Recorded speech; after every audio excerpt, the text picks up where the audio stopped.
The night I lost my job, my mother did not offer me a hug.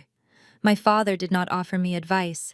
Instead, my younger sister screamed at the top of her lungs, demanding to know who was going to pay the $800 monthly loan for her luxury SUV. My father went upstairs, packed my bags, and told me to get out because my sister needed my bedroom for a home office. They threw me out into the cold street with nothing but a suitcase. I did not shed a single tear, and I did not argue. I simply walked out into the night. What my ungrateful family did not know was that the roof over their heads legally belonged to me.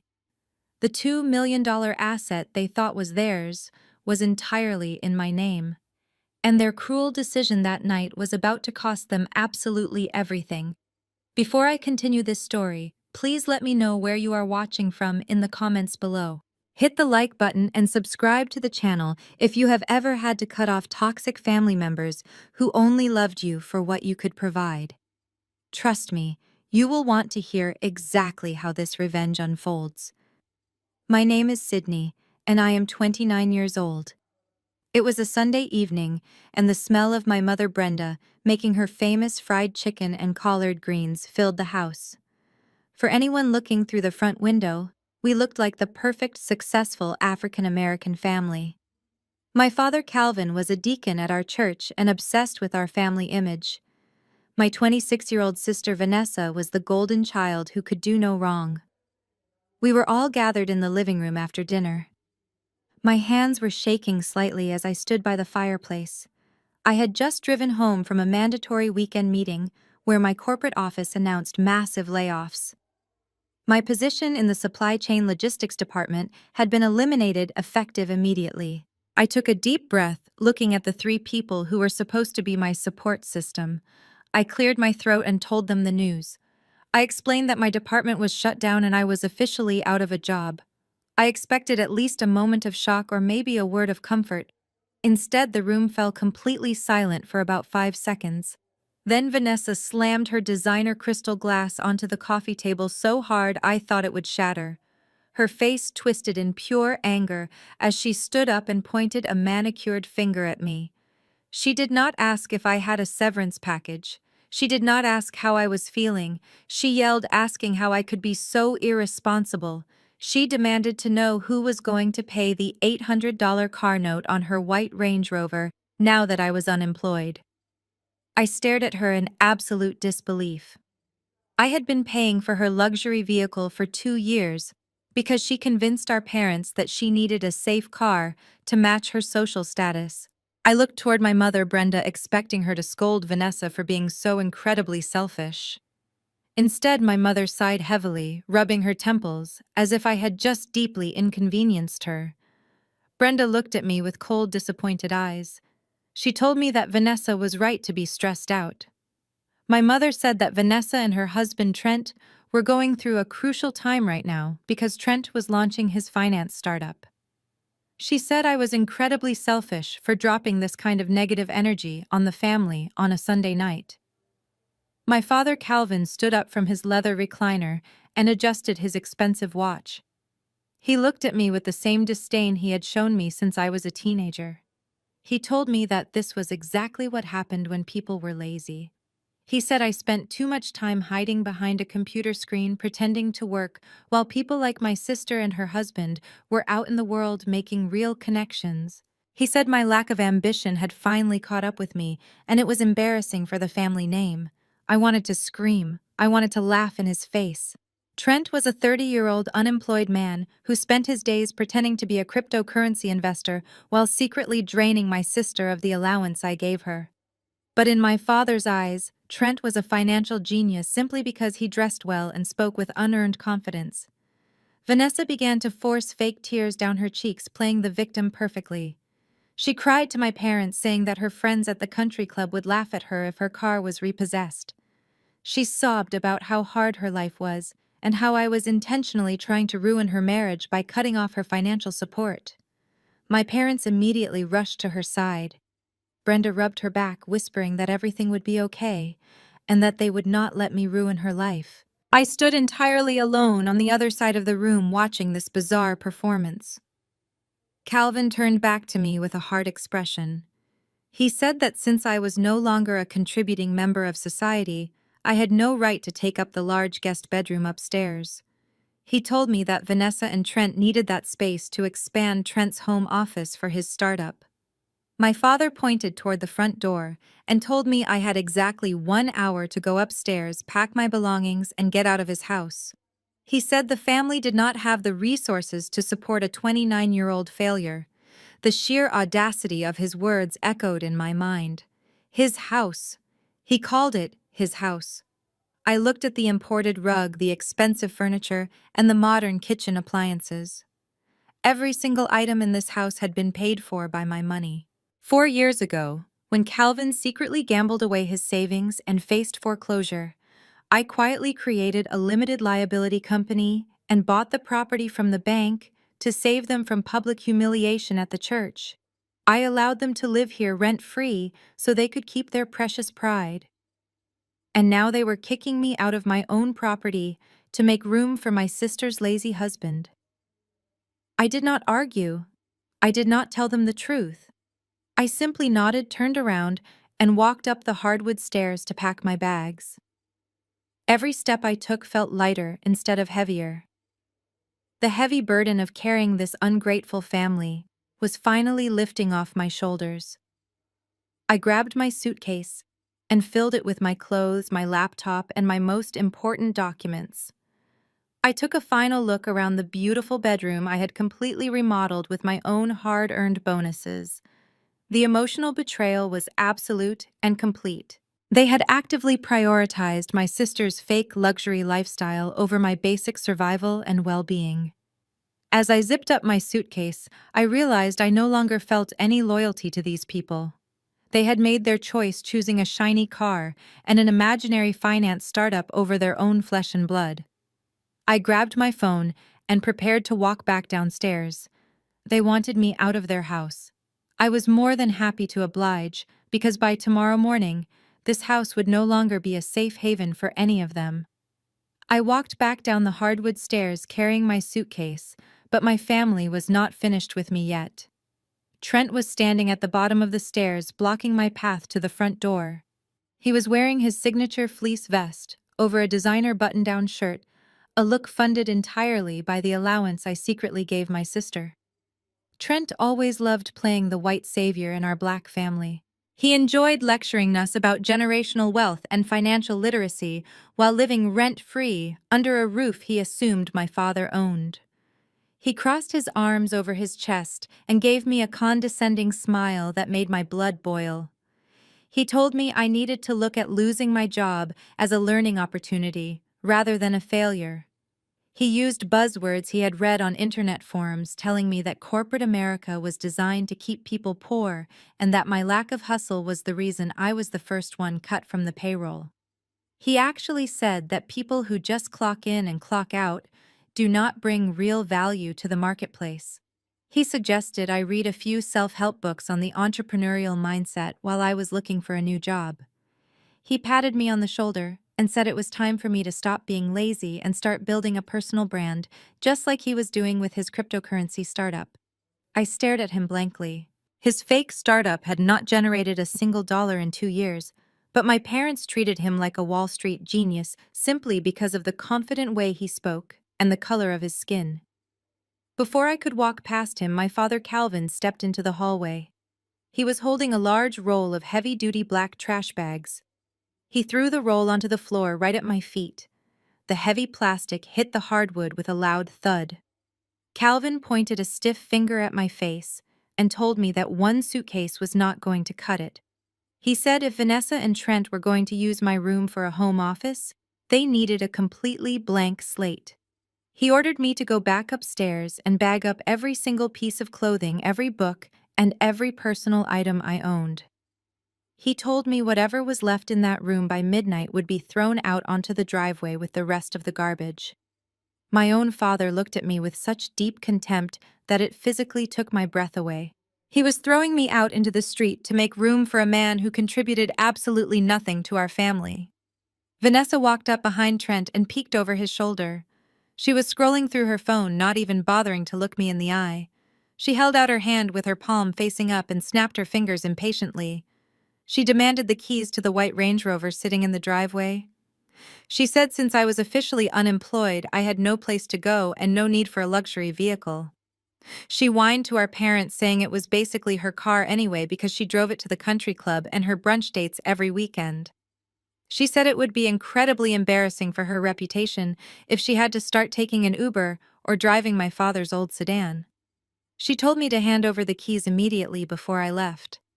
The sheer audacity of her demand was staggering. The vehicle was legally registered to me.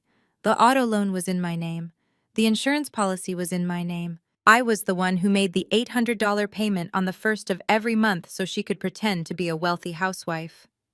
But I knew that arguing with them right now would only delay my ultimate plan. I reached into the front pocket of my jacket and pulled out the heavy silver key fob. I placed it right into Vanessa's open hand. She did not say thank you. She immediately turned around and started complaining to Trent about how my drama was ruining her Sunday evening. I bent down and picked up the roll of black trash bags.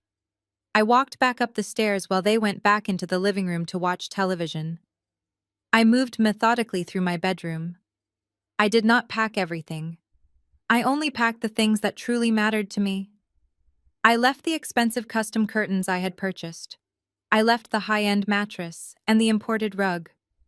I stuffed my remaining clothes into the black bags. The whole time I packed, nobody came upstairs to check on me. My mother did not come to ask where I would sleep. My father did not come to help me carry the heavy bags. I was completely invisible to them unless I was writing a check. An hour later, I dragged 3 heavy black trash bags and my suitcase down the stairs. Trent was standing by the front door again. He actually had the nerve to open the door for me, pretending to be a gentleman. He told me to keep my head up and suggested I look for a retail job at the mall to keep myself busy while I figured out my life. I walked past him without saying a single word. The cool night air hit my face as I dragged my belongings down the driveway. I stood on the sidewalk and looked back at the sprawling brick house. It looked so warm and inviting from the outside. I could see my family laughing through the large living room windows. They thought they had finally gotten rid of their lazy daughter. I pulled out my phone and requested a premium car to take me to a downtown hotel. Then I opened my messages and found the contact for my real estate attorney. Her name was Rachel, and she was the only person who knew the truth. I typed out a single sentence. Trigger Clause 4 and revoke all authorizations. I hit send. Clause 4 was a special provision in the operating agreement of Apex Holdings, the limited liability company I used to buy the house 4 years ago when my father secretly bankrupted the family. It immediately terminated any informal tenancy agreements. It also flagged my connected bank accounts, freezing the credit cards I allowed Vanessa to use. I got into the back seat of the black car that pulled up to the curb. The driver, an older gentleman with kind eyes, looked at me through the rearview mirror. He asked if I was all right and if I needed him to help with my bags. His simple kindness almost brought tears to my eyes because it was more compassion than my own family had shown me all night. I thanked him and told him I was perfectly fine. I protected their pride at the expense of my own peace for years. But tonight they proved that they did not deserve my protection. The message I sent to my lawyer was already in motion. The financial lifeline they had grown so accustomed to was officially severed. I watched my house disappear into the distance as we drove away. They had demanded the keys to the Range Rover, but they had no idea I was about to take the keys to their entire lives. The car rolled down the quiet suburban streets. I leaned my head against the cold glass of the window, watching the familiar neighborhood fade into the dark.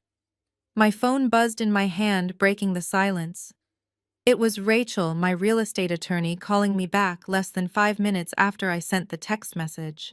I answered the call and held the phone to my ear. Rachel sounded wide awake despite the late hour. She asked me if I was absolutely sure I wanted to trigger Clause 4. I told her I had never been more sure of anything in my entire life. Rachel let out a heavy sigh through the receiver.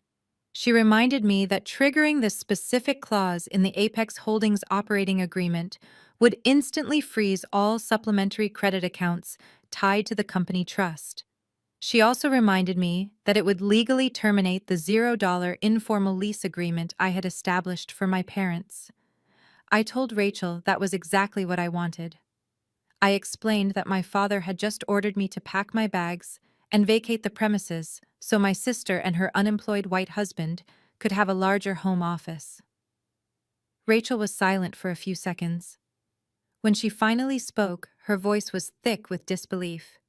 She asked if my father actually kicked me out of the very same house I bought at a foreclosure auction 4 years ago to save him from being homeless.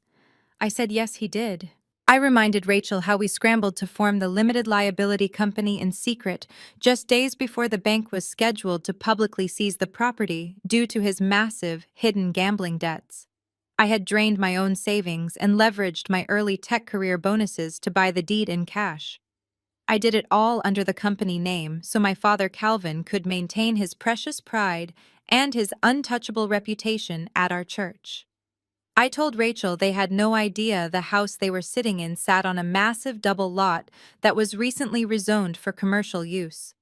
I reminded her about the $2.7 million offer Apex Holdings received from a luxury commercial developer just last month.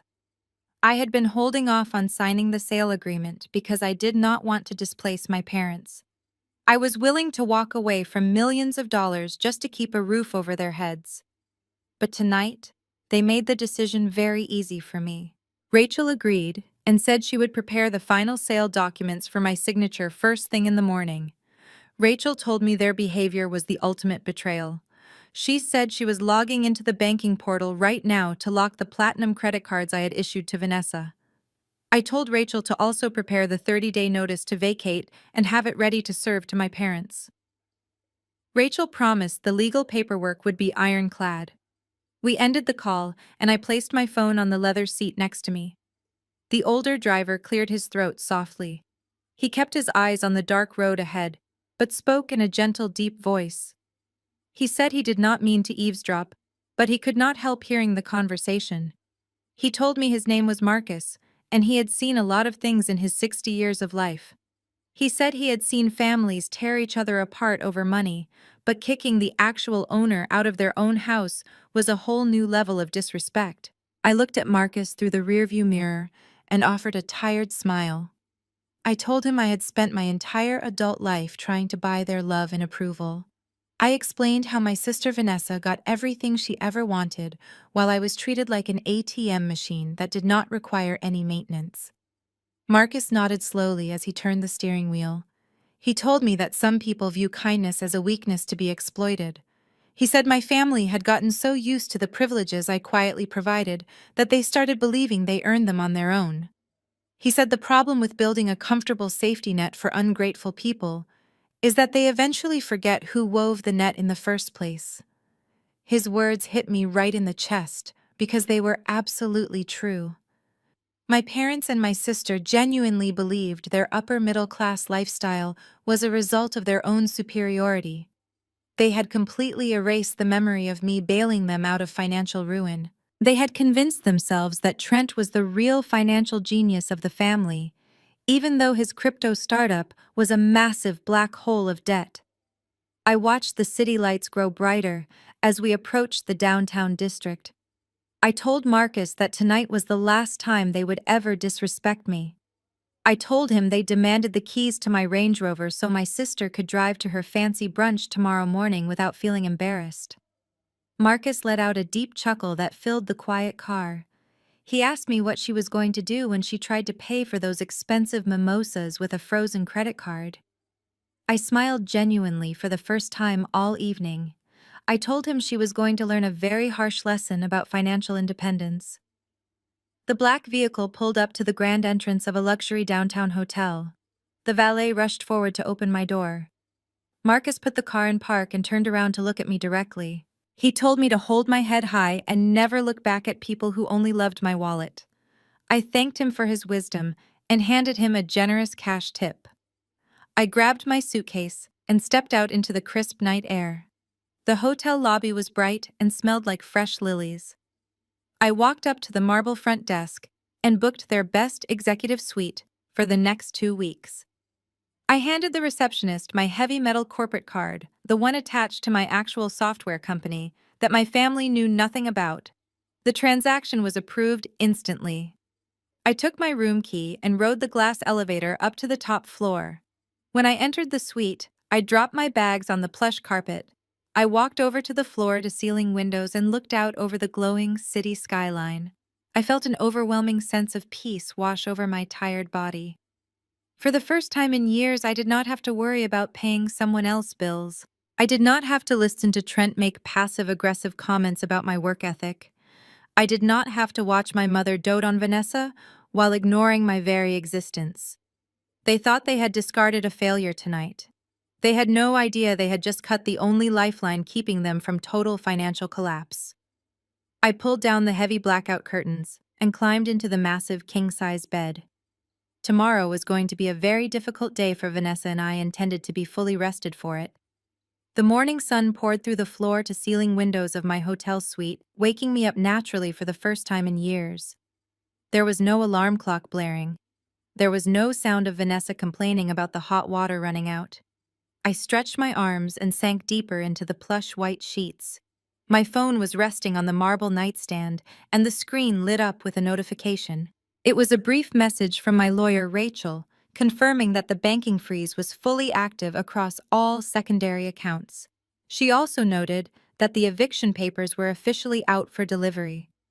I smiled and ordered a massive room service breakfast, feeling completely unburdened. Meanwhile, across town, Vanessa was living in a completely different reality. It was 11 in the morning on a Monday. While most people were at work, my sister was sitting on the outdoor patio of an upscale French bistro. She always held court at this particular restaurant with her two best friends, who were just as entitled and image-obsessed as she was. I could picture the scene perfectly because I had paid for it hundreds of times.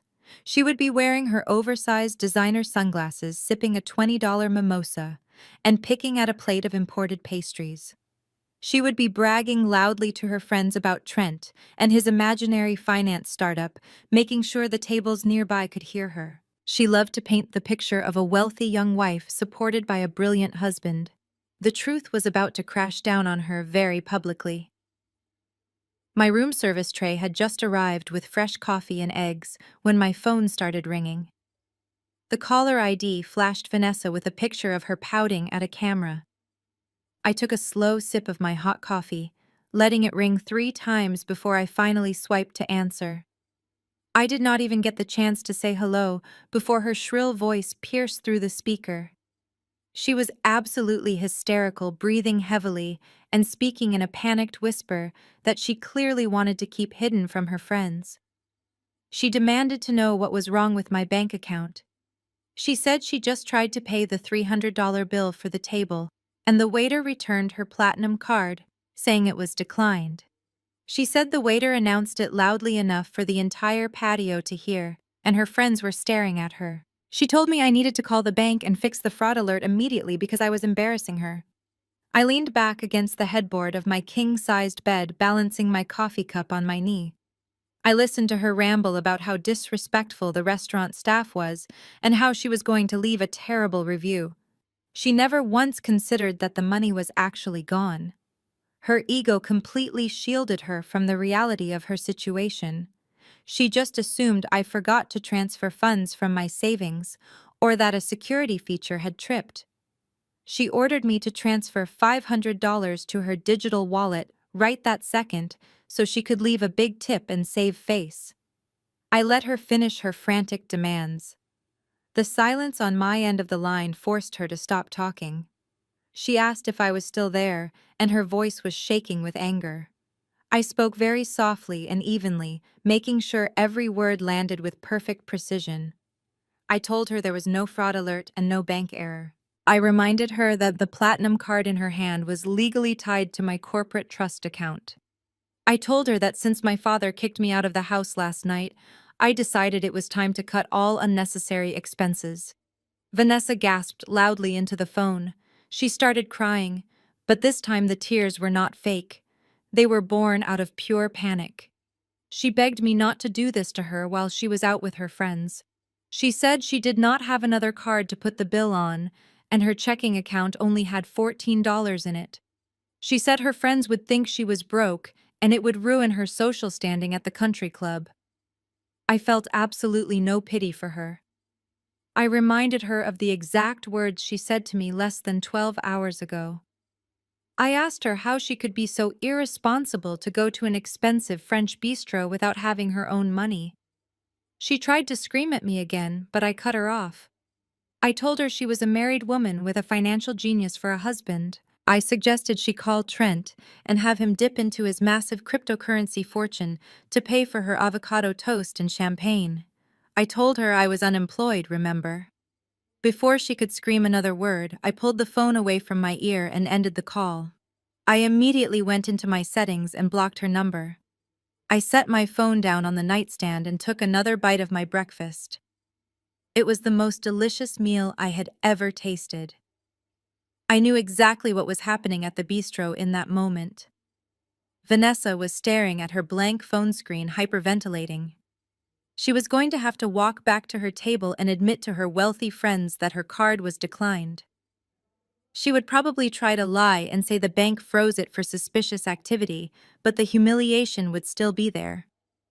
She would be forced to ask her friends to cover her portion of the bill, or she would have to call Trent to come rescue her. Either way, the perfect facade she had spent years building with my money was beginning to crack. Her ego would never allow her to accept that she was the problem. She would blame me. She would tell her friends that her jealous older sister was trying to ruin her life out of spite. She would run crying to our parents, and they would feed into her delusion. They would comfort her and tell her I was just acting out because I was a failure. They would all gather around in the living room of my house, completely unaware that the real nightmare had not even begun yet. The credit card was just the first warning shot. I thought about my mother Brenda, and how she would react when Vanessa came home crying about the brunch disaster. Brenda would probably make a cup of tea and rub Vanessa on the shoulder, telling her that I was just going through a bitter phase. My father Calvin would sit in his leather chair and shake his head, talking about how ungrateful I was after everything they had done for me. They would reassure each other that kicking me out was the right decision. They would convince themselves that I would be back in a few days, begging for their forgiveness and offering to turn the credit cards back on. They genuinely believed they held all the power in our dynamic. They thought my love for them was a weakness they could exploit forever. They did not realize that the girl who used to cry in her bedroom begging for their affection was gone. The woman sitting in this hotel suite was a ruthless business owner who had just legally severed their main artery of survival. Vanessa having to beg her friends to pay for her brunch was a tiny inconvenience compared to what was coming next. I finished my coffee and walked over to the window, looking down at the busy city streets. I wondered if Trent was already on his way to pick up his stranded wife, and what kind of car he would be driving when he got there. I found out later exactly how the rest of that morning played out for my sister. The details were too juicy for her friends to keep secret, and within a few hours, the gossip had spread through our entire social circle. After I hung up on her, Vanessa had to walk back to her table with red eyes and a trembling lip. She sat down and forced a tight smile, trying to act as if nothing was wrong. When the waiter returned to the table, she had to clear her throat and tell her friends Morgan and Taylor that there was a security hold on her account. She lied through her teeth, saying Trent had been making large international wire transfers for his new crypto startup, and it flagged the bank's fraud department. It was a pathetic excuse, but her friends nodded politely while sipping their expensive drinks. Morgan ended up paying the entire bill, but the dynamic of the lunch had permanently shifted. Vanessa was no longer the wealthy center of attention. She was suddenly a charity case who could not afford to pay for her own breakfast. She rushed her friends out of the restaurant, wanting to escape the suffocating embarrassment of the patio. She just wanted to get into her luxury car and drive away so she could call Trent and scream at him in private. But as the three women stepped out onto the sunny sidewalk, a loud mechanical grinding noise echoed through the upscale parking lot. Vanessa stopped dead in her tracks, dropping her designer handbag right onto the concrete pavement. A large yellow tow truck was backed up directly to her pristine white Range Rover. The heavy metal hooks were already secured to the front axle, and the hydraulic lift was slowly raising the front wheels off the ground. Vanessa sprinted across the parking lot, screaming at the top of her lungs, making an absolute spectacle of herself. She yelled at the tow truck driver, telling him to put her car down immediately. She told him he was making a massive mistake and that her husband was going to sue the towing company into total bankruptcy. The driver was a large man wearing a neon safety vest, and he did not even flinch at her threats. He just kept operating the metal levers on the side of his truck, completely ignoring her aggressive tantrum. Vanessa tried to physically step between the tow truck and the Range Rover, crossing a dangerous line. That was exactly when two police officers stepped out from behind a nearby parked patrol car. I had specifically requested police presence when I called the asset recovery company, knowing exactly how volatile and entitled my sister could be when she did not get her way. The taller police officer held up his hand and sternly ordered Vanessa to step back onto the sidewalk away from the heavy machinery. She immediately tried to use her church status and her fake wealth to intimidate the officers.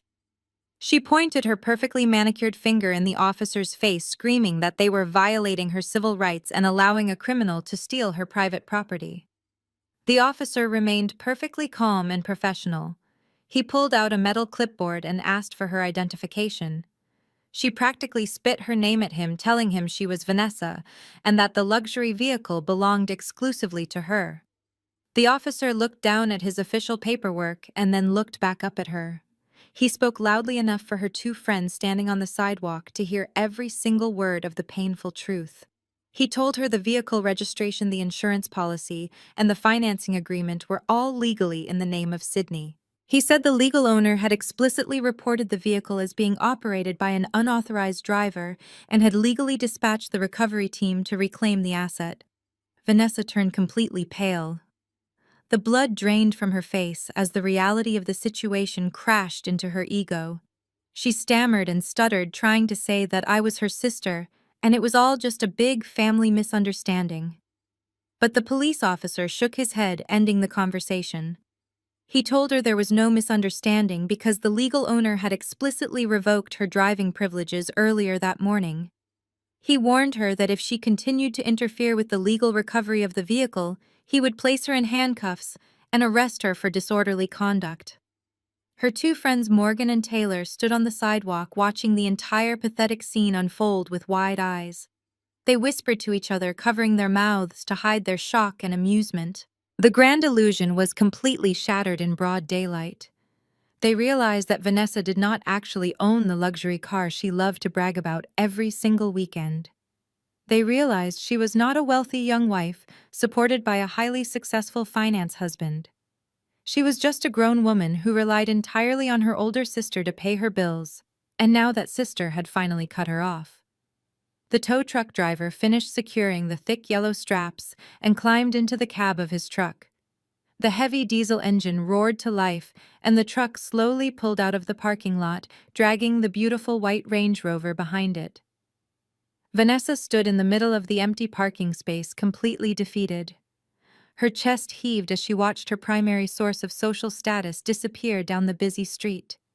She turned back to her friends, hoping for some sympathy or a ride home, but they suddenly looked very uncomfortable standing next to her. They made quick, awkward excuses about needing to get back to work and hurried toward their own cars, leaving Vanessa standing entirely alone in the restaurant parking lot. She pulled out her phone with shaking hands and called Trent, begging him to come get her. It took him almost 40 minutes to arrive, and when he finally did pull into the parking lot, it was the ultimate crowning moment of her social humiliation. Trent did not pull up in a sleek sports car or a luxury sedan. He arrived driving my father Calvin's old faded blue sedan, with a massive dent in the side door and a loud squeaky fan belt that echoed across the pavement. Vanessa had to endure the shame of climbing into the passenger seat of that loud, embarrassing car while the restaurant patrons and valets watched from the patio. The fake reality they had built their entire marriage on was collapsing in real time, right in front of the people they wanted to impress the most. They drove away in angry, suffocating silence, heading back to the house they thought was theirs, completely unaware that their nightmare was just getting started. The ride back to the house in the squeaky blue sedan was suffocating. Vanessa cried the entire way, complaining bitterly about how her friends looked at her when the tow truck pulled away. She wiped her smeared makeup and demanded that Trent fix the situation immediately. Trent gripped the steering wheel tightly, but he was not thinking about her ruined brunch. His mind was racing because his own financial lifeline had just been cut. The secret allowance I had been providing was gone, and the credit cards were dead. He needed a massive infusion of cash to keep up his fake lifestyle and fund his failing investments. He looked at his crying wife and realized her public humiliation was the perfect weapon to manipulate my parents. They pulled into the driveway, and Vanessa threw the car door open before the vehicle was even in park. She ran up the front steps and burst through the front door. My mother Brenda was sitting on the living room sofa drinking tea while my father Calvin watched a golf tournament on his large television. Vanessa threw herself onto the floor right at my mother's feet and began to wail loudly. Brenda immediately dropped her teacup and pulled Vanessa into her arms, asking who had hurt her. Trent walked through the door a few seconds later, wearing a carefully crafted expression of deep concern. Vanessa sobbed uncontrollably as she told them a completely twisted version of what happened at the restaurant. She did not tell them that her credit card was declined or that she could not pay her own bill. She claimed she was just trying to enjoy a quiet lunch when I maliciously sent the police to attack her and steal her car. She completely omitted the fact that I was the legal owner of the vehicle and had made every single payment on it for the last 2 years. She painted herself as the helpless victim of a deeply jealous and vindictive older sister. She cried into my mother's shoulder, saying I was trying to destroy her marriage and embarrass the family in front of their entire social circle. Brenda stroked Vanessa's hair and glared at the wall. She called me a monster and said I was dead to her.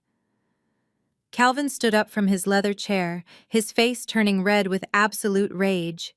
He paced back and forth across the expensive rug, talking about how he should have thrown me out of the house years ago. He said I was a toxic failure who could not stand to see my younger sister thriving. He ranted about how I was intentionally trying to ruin his good name in the church community. This was the exact moment Trent had been waiting for. He stepped forward and placed a comforting hand on Calvin's shoulder, playing the role of the protective son-in-law. He used his calmest and most authoritative voice. He told Calvin that they could not let me get away with this kind of disrespect. He said my actions were a direct attack on Calvin's authority as the head of the family. Trent said Vanessa deserved far better than to be bullied by a bitter sibling who had nothing going for her. Then Trent slowly introduced his master plan. He reminded Calvin that the beautiful house they were standing in was entirely paid off. He suggested that Calvin take out a home equity line of credit against the property to generate some immediate liquid capital. Trent used complicated financial buzzwords, making himself sound incredibly smart and successful. He told Calvin that wealthy people do not let their assets sit idle, they leverage them to create more wealth.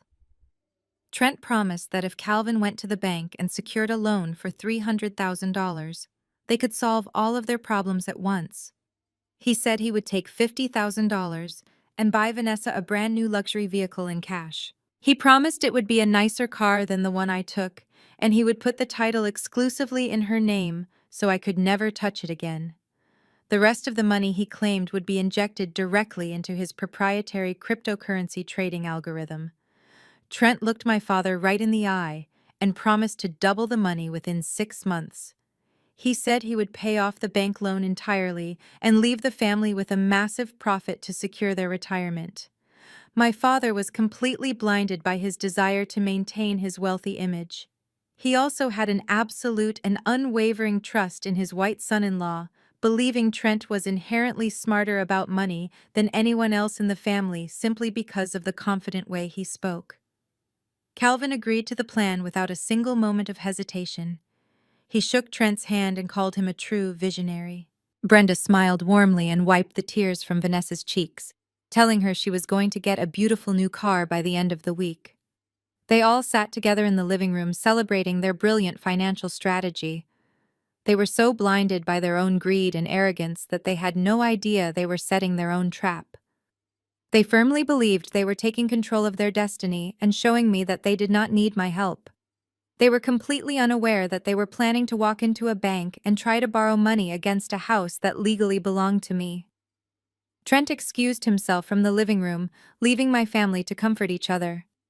He walked down the hall and stepped into my old bedroom, the space he was supposedly turning into a massive home office. The room was empty now except for the high-end mattress and custom curtains I had left behind. But Trent was not thinking about office furniture or business plans. He quickly locked the bedroom door behind him and pulled a burner phone out of his gym bag. His hands were shaking as he dialed a number he had memorized but never saved. The truth about Trent's crypto startup was far darker than just being a fake vanity project. He was not just losing money in the stock market, he had actively borrowed $50,000 from some very dangerous people to fund a shady offshore investment that completely vanished overnight. For the last 6 months, he had been using the secret allowance I gave Vanessa to pay the minimum monthly interest to keep these men from showing up at the house. But now that my corporate credit card was dead, his safety net was completely gone. The men he owed money to did not care about his fake financial genius persona. They only cared about cash, and they had given him until Friday to produce the full amount plus a massive penalty fee. The line rang twice before a deep, rough voice answered on the other end. Trent immediately dropped his confident tone, and his voice cracked with pure desperation. He begged the man on the phone for just a few more days, promising that a huge influx of cash was coming. He swore on his life that his father-in-law was going to take out a massive home equity loan against a fully paid-off property. He promised to hand over $80,000 in untraceable cash by the end of the week. The man on the phone just laughed a cold, terrifying sound. He told Trent that if the money was not in his hands by Friday afternoon, he was going to come to the house and take it out of Trent's physical well-being. The line went dead, leaving Trent staring at the wall in a cold sweat. Trent took a few deep breaths to compose himself. He looked in the mirror, practicing his calm, authoritative smile. He needed to make sure Calvin moved as fast as possible to get that loan approved. He walked back into the living room where my parents were still hovering over Vanessa. Trent sat down heavily in an armchair, rubbing his forehead to look exhausted but determined. He looked at Calvin and said they needed to move aggressively. Trent started throwing around more financial jargon, talking about interest rates and liquidity traps. He told Calvin that because the housing market was shifting, they needed to lock in the home equity line of credit immediately before the banks tightened their lending criteria. He leaned forward and used the ultimate weapon against my father, his pride. Trent reminded Calvin that the annual church gala was coming up this weekend. He pointed out that if they did not have a new luxury car sitting in the driveway for Vanessa, the entire congregation would start asking questions. He painted a picture of the other deacons gossiping about Calvin's financial stability and questioning his leadership in the church. Calvin's posture stiffened immediately at the thought of losing face in front of his peers. His status as a wealthy deacon was the most important thing in his life. He looked at Trent and nodded vigorously, agreeing that they could not allow any rumors to start. Brenda chimed in, saying she refused to let her friends think our family was struggling just because I decided to act out. Trent assured them he had a contact at the local bank branch, a loan officer he had met at a networking event who owed him a favor. He claimed this connection could fast-track the loan approval and have the cash deposited into their accounts within 48 hours. It was a complete lie, of course. Trent had just Googled the nearest bank branch while he was in the bedroom, but he knew Calvin and Brenda would never question his methods. They were so desperate to believe in his success that they swallowed every single word he said. Calvin stood up and clapped Trent on the shoulder, thanking him for taking charge of the family in a time of crisis. He told Brenda to go upstairs and get his best suit ready because they were going to the bank the very next morning. Vanessa finally stopped crying and wiped her eyes, asking Trent if she could pick out the exact color of her new car. Trent smiled warmly and promised her she could have whatever she wanted. They all stood together in the living room, feeling victorious and unified. They were convinced they were outsmarting me, taking control of their financial destiny without needing my help. They did not realize that the house they were planning to borrow against was not an asset they owned, it was a ticking time bomb.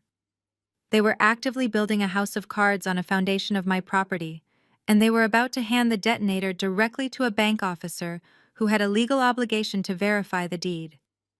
I was sitting in my luxury hotel room miles away, completely unaware of their plan, but knowing perfectly well that the trap they were setting would only snap back on them. The next morning, my family woke up with a renewed sense of arrogant purpose. It was Tuesday, but they dressed as if it was Easter Sunday. Calvin put on his custom-tailored navy blue suit, the one he usually reserved for speaking at the church podium. He polished his leather dress shoes until they mirrored his inflated ego. Brenda spent 2 hours applying her makeup and styling her hair, wearing a silk dress and her favorite pearl necklace. She wanted to make sure every teller in the building knew she was a woman of high social standing. Vanessa, despite having her luxury vehicle repossessed less than 24 hours ago, managed to find a designer handbag and a pair of oversized sunglasses to complete her wealthy housewife costume. Trent wore his typical finance uniform, consisting of a crisp white button-down shirt and a dark fleece vest, hoping to look like a young venture capitalist. They piled into my father's old squeaky blue sedan. The ride to the bank was filled with excited chatter about how they were going to spend the money. Vanessa was already browsing car dealership websites on her phone, picking out the exact interior features she wanted for her new luxury SUV. Trent was sitting in the front seat nodding along, while secretly calculating how fast he could wire the $80,000 to his loan sharks before his Friday deadline. Calvin was driving with a smug smile on his face, completely convinced that he was the brilliant patriarch leading his family to generational wealth. They arrived at the largest downtown branch of the Premier National Bank.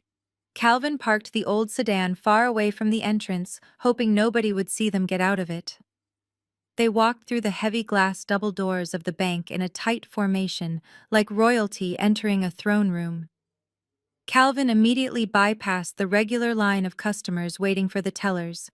He walked directly up to the main reception desk, where a young female employee was typing on her computer. He cleared his throat loudly, demanding her immediate attention.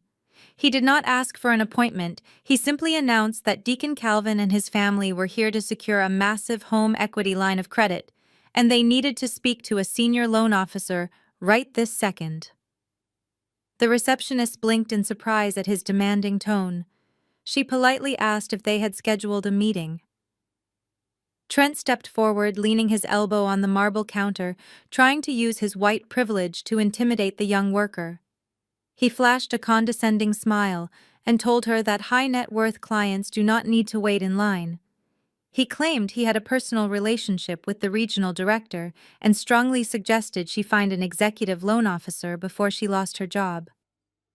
The receptionist, clearly uncomfortable, picked up her desk phone and made a hushed call. A few minutes later, a sharply dressed man in his late 40s walked out of a glass corner office. His name badge read, Mr. Evans, Senior Loan Director. He extended his hand to Calvin, introducing himself and apologizing for the wait. Calvin shook his hand firmly, puffing out his chest. He introduced Trent as his son-in-law and primary financial advisor, making sure to emphasize the word advisor. Mr. Evans gestured for the four of them to follow him back to his private office.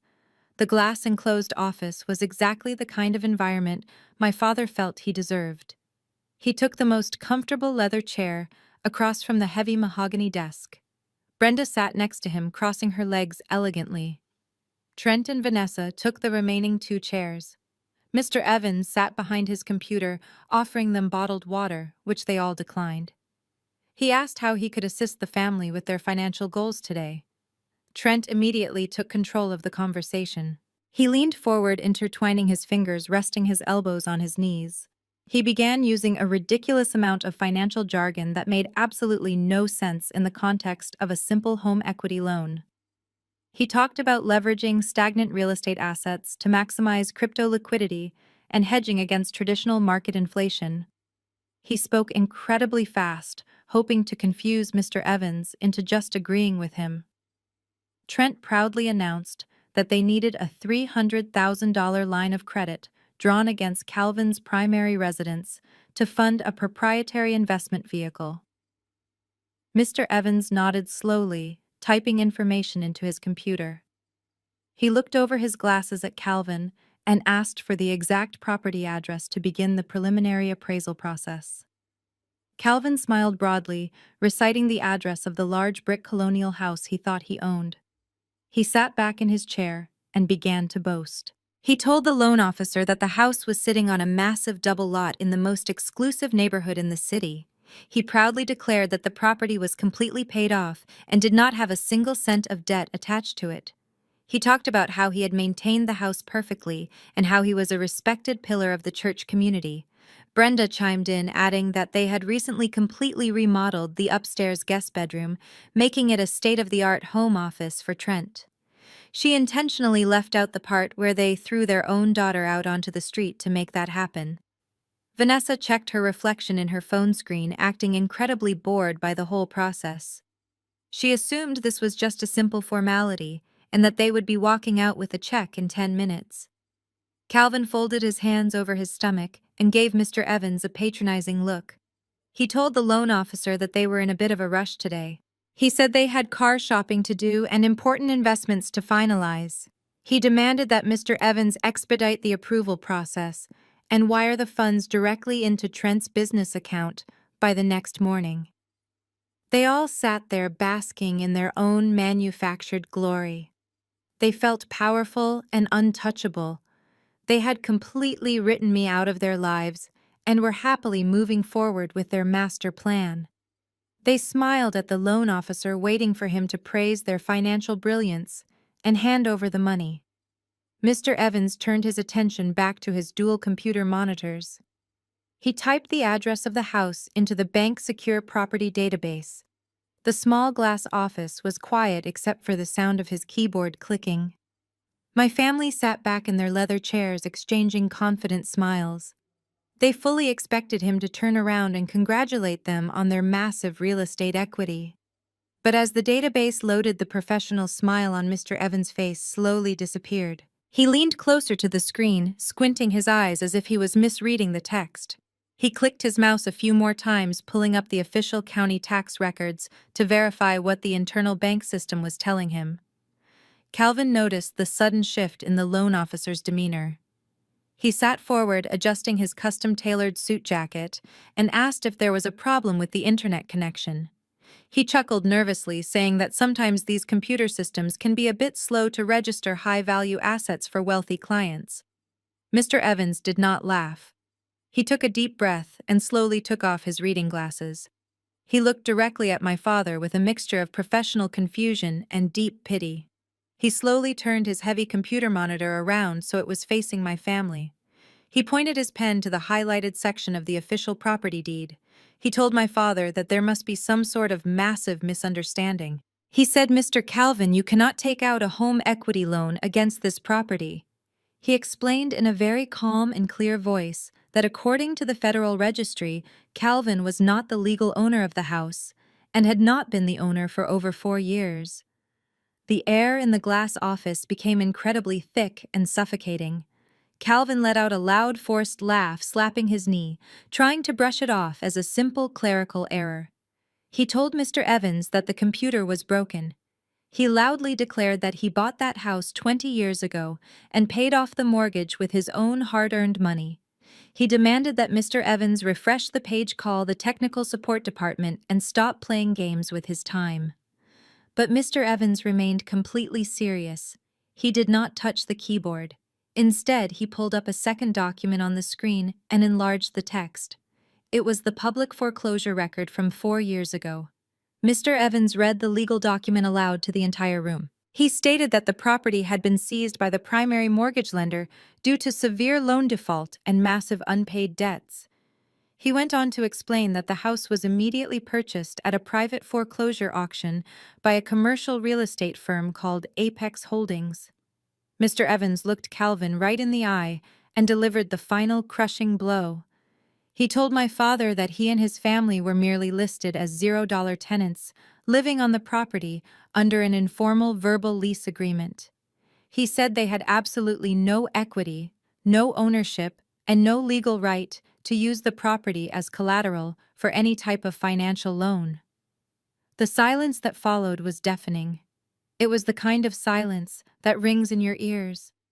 My mother's jaw dropped open, and she stared at the glowing computer screen, unable to process the words she was hearing. She looked at Calvin, her eyes wide with absolute panic and betrayal. Brenda had spent the last 4 years bragging to the women at the church about her beautiful paid-off home. She had hosted countless Bible study groups and Sunday dinners, acting superior to everyone else because she thought they owned the largest house in the neighborhood. Now she was sitting in a bank office, finding out that her husband had secretly lost their home to foreclosure, and they were basically living as charity cases. Brenda grabbed Calvin's arm and demanded to know what the loan officer was talking about. She asked him if he had lied to her about paying off the house. Calvin turned completely pale. His chest was heaving as he stared at the words, Apex Holdings, on the screen. He knew exactly what had happened 4 years ago, but he had buried the memory so deep in his massive ego that he almost believed his own lies. He knew he had secretly gambled away their mortgage money, and he knew I had stepped in to save them. But he never knew the name of the legal entity I used to buy the house. He just assumed I paid off his debt and put the house back in his name because he felt entitled to my money. Trent sat completely frozen in his chair. The color drained from his face as the brutal reality of the situation hit him like a freight train. He did not care about my parents' pride or their embarrassing living situation. He only cared about the $300,000 he desperately needed to survive. Without the house, there was no collateral. Without collateral, there was no bank loan. And without the bank loan, he was going to have to face the dangerous men who promised to break his legs on Friday afternoon. He started breathing heavily, pulling at the tight collar of his expensive white shirt. His fake venture capitalist persona melted away, leaving behind a terrified man who owed a massive debt to the wrong people. Vanessa simply looked annoyed by the delay. She crossed her arms over her chest and asked Trent what all of this meant. She whined that they were wasting time and asked when they were going to leave to go to the luxury car dealership. She was completely oblivious to the fact that her entire reality was crumbling around her. She did not understand what foreclosure or $0 tenants meant. She just wanted her new white luxury vehicle, and she wanted it today. Calvin slammed his heavy fist down on the mahogany desk, rattling the pens and the complimentary water bottles. He shouted at Mr. Evans, calling him a liar and a terrible bank employee. He said the bank was trying to steal his land, and that he was going to call his powerful lawyers to sue the entire branch. He tried to maintain his authoritative deacon persona, but his voice was shaking uncontrollably. The strong, wealthy patriarch image he had spent his entire life building was instantly shattered into a million tiny pieces. He was a complete fraud, and now his wife, his daughter, and his precious son-in-law knew it. He had absolutely nothing left to hide behind. Mr. Evans did not argue with my father. He sat patiently behind his desk, watching Calvin scream and point his finger. The loan officer had seen people react to financial ruin before, but this was an entirely new level of delusion.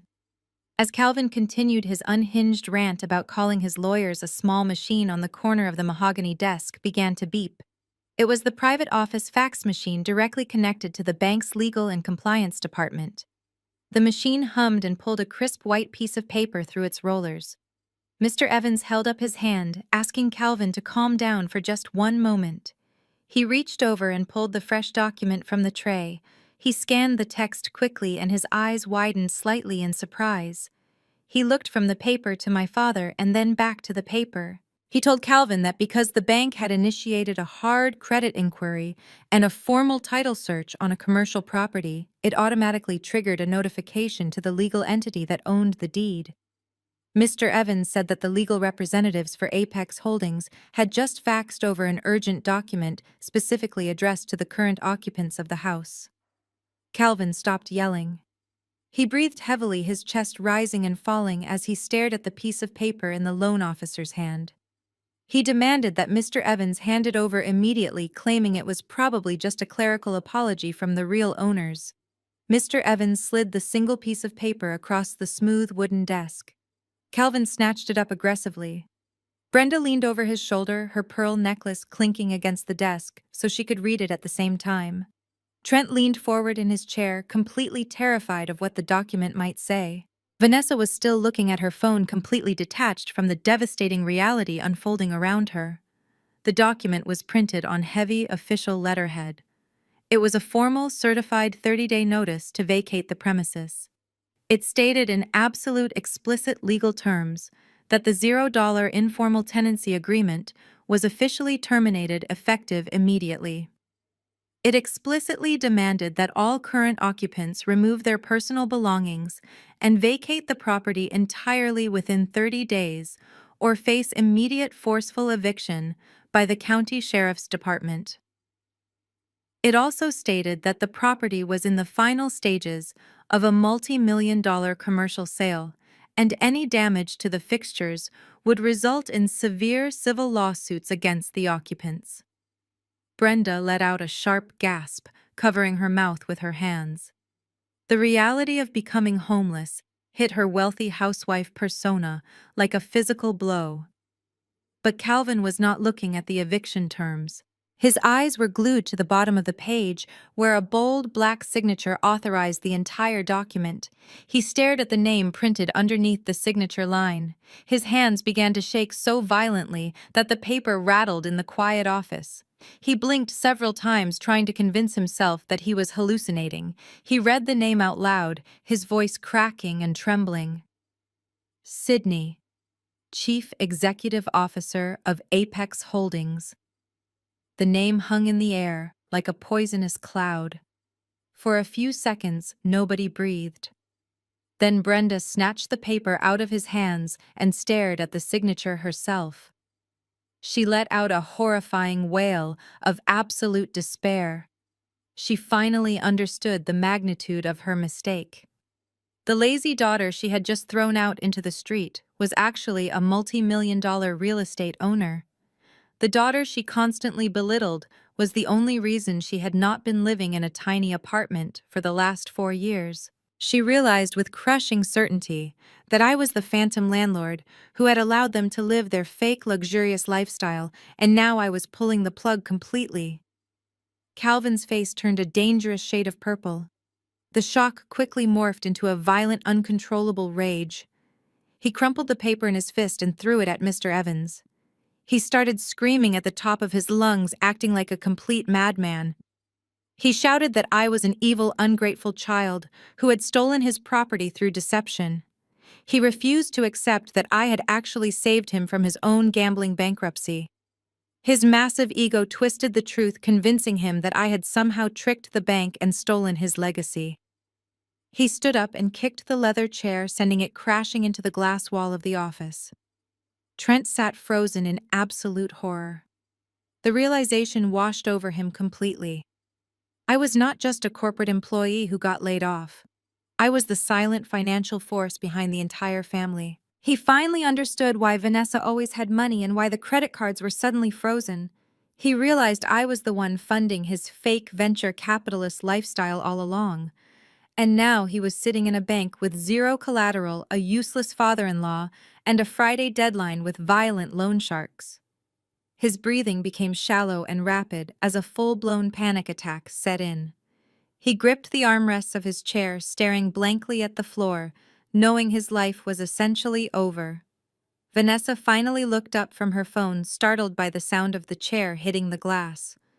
She looked at her screaming father and her crying mother. She frowned in confusion and asked if this meant she was not getting her new Range Rover today. She complained that her friends were expecting to see her in a new luxury car by tomorrow. Her total lack of awareness in the face of complete family destruction was absolutely staggering. She did not understand that she was 30 days away from living on the street. The commotion in the office was so loud that Mr. Evans had to press the silent alarm button under his desk. Two large security guards dressed in dark uniforms quickly entered the glass office. They sternly ordered Calvin to step away from the desk and instructed the entire family to leave the premises immediately. Calvin tried to argue, pointing his finger at the guards and threatening to have them fired, but they simply grabbed him by the arms and physically escorted him out of the room. Brenda followed behind them, sobbing uncontrollably, her silk dress and pearl necklace now looking completely ridiculous against her tear-stained face. Trent grabbed Vanessa by the arm and pulled her out of the chair, practically dragging her out of the bank. They were paraded through the main lobby in front of dozens of staring customers and bank tellers. The powerful, wealthy deacon and his perfect family were publicly humiliated, thrown out of the building like common criminals. They walked out into the bright sunlight completely broken. They had to endure the agonizing walk of shame all the way back to the far end of the parking lot where Calvin's old blue sedan was waiting for them. The grand illusion was dead, and they were finally forced to face the reality I had shielded them from for years. The drive back from the bank was completely silent for the first 10 minutes. The heavy, suffocating reality of their situation pressed down on all of them. Calvin gripped the steering wheel so tightly, his knuckles turned white. He refused to look at his wife or his daughter. He was completely consumed by a toxic mixture of humiliation and blinding rage. Brenda stared out the passenger window, her face stained with ruined makeup. She was already calculating how fast the gossip would spread if the bank tellers told anyone in their social circle about the eviction notice. In the back seat, Trent was practically vibrating with anxiety. He pulled out his burner phone and stared at the blank screen, knowing the dangerous men he owed money to were waiting for an update he did not have. Vanessa just sulked with her arms crossed, complaining that the seats in the old sedan smelled like dust. When they finally pulled into the driveway of the house they no longer owned, Calvin slammed the car into park and marched inside. He did not go to his leather recliner to sulk. He went straight to his mahogany dining table and slammed his fist down against the polished wood. He loudly declared that he was not going to let a disrespectful child steal his legacy. His massive ego simply could not process the fact that I was the rightful owner of the property. In his twisted mind, I had somehow manipulated the legal system to rob him of his hard-earned wealth. He told Brenda that they were not packing a single box. He said they were going to fight back and put me in my place once and for all. Brenda walked into the dining room, dabbing her eyes with a tissue. She reminded Calvin that the law was not on their side. She said the eviction notice was legally binding, and the bank had already confirmed I was the chief executive officer of the commercial real estate firm. But Calvin shook his head violently. He said the law did not matter when you had the moral high ground. He turned to Brenda and reminded her about the annual church gala happening this coming Saturday. It was the biggest social event of the year for their congregation. Calvin was scheduled to give the opening prayer, and Brenda was the head of the hospitality committee. Calvin's eyes lit up with a dark, manipulative energy. He told his family that I had always been weak when it came to public opinion. He reminded them how much I craved their approval and how much I respected the church elders. He said they were going to use the gala as the ultimate trap. His plan was incredibly sinister and relied entirely on emotional blackmail. He decided they would invite me to the gala, pretending they wanted to publicly apologize and reconcile as a family. They would give me a seat of honor at the front table, right next to Pastor Thomas, to make me feel important. Trent leaned against the dining room wall, listening intently. His desperate mind clung to Calvin's plan like a life raft. He asked Calvin how an apology was going to get him the $300,000 he needed by Friday afternoon. Calvin smiled a cold, calculating smile. He said the apology was just the bait. He planned to wait until the main dinner was served and the entire congregation of 500 people was seated and listening. Then Calvin would take the microphone and play the ultimate victim. He would tell the entire church that I had secretly bought the house out from under them and was now trying to evict my aging parents to make a quick profit. Brenda gasped slightly, but then a wicked smile spread across her face. She completely understood the assignment. She knew the church community valued honoring your mother and father above almost everything else. If Calvin exposed my supposed cruelty in front of the pastor and all the deacons, the social pressure would be absolutely crushing. Calvin planned to have his lawyer draft a simple quitclaim deed, transferring the property from Apex Holdings back into his personal name. He intended to place the legal document on the table right in front of me, while the entire church watched, waiting for me to prove my Christian charity and sign the house over to them to save their lives. They all agreed it was a foolproof plan. They genuinely believed I would crumble under the weight of 500 disappointed stares. They thought the threat of being excommunicated and shunned by the community would terrify me into giving up my $2 million asset. Vanessa clapped her hands together excitedly, thinking this meant she would still get her luxury vehicle next week. Trent let out a massive sigh of relief, thinking he could stall his loan sharks until Monday, once the house was secured in Calvin's name. Since I had blocked all of their phone numbers, Brenda had to find another way to deliver the trap. She sat down at her computer and typed out a long emotional email to my personal address. She filled the message with heavy religious guilt and fake tears. She wrote that the family was devastated by the misunderstanding at the bank. She claimed that Calvin had suffered a minor health scare from the stress, and they realized that family was more important than pride. She begged me to attend the annual church gala on Saturday night, saying they had reserved a special seat for me. She promised that if I came, they would make everything right and publicly acknowledge my success. I was sitting on the velvet sofa in my downtown hotel suite when the email notification popped up on my laptop. I read through my mother's dramatic words and actually laughed out loud in the empty room. The manipulation was so blatant and desperate, it was almost insulting to my intelligence.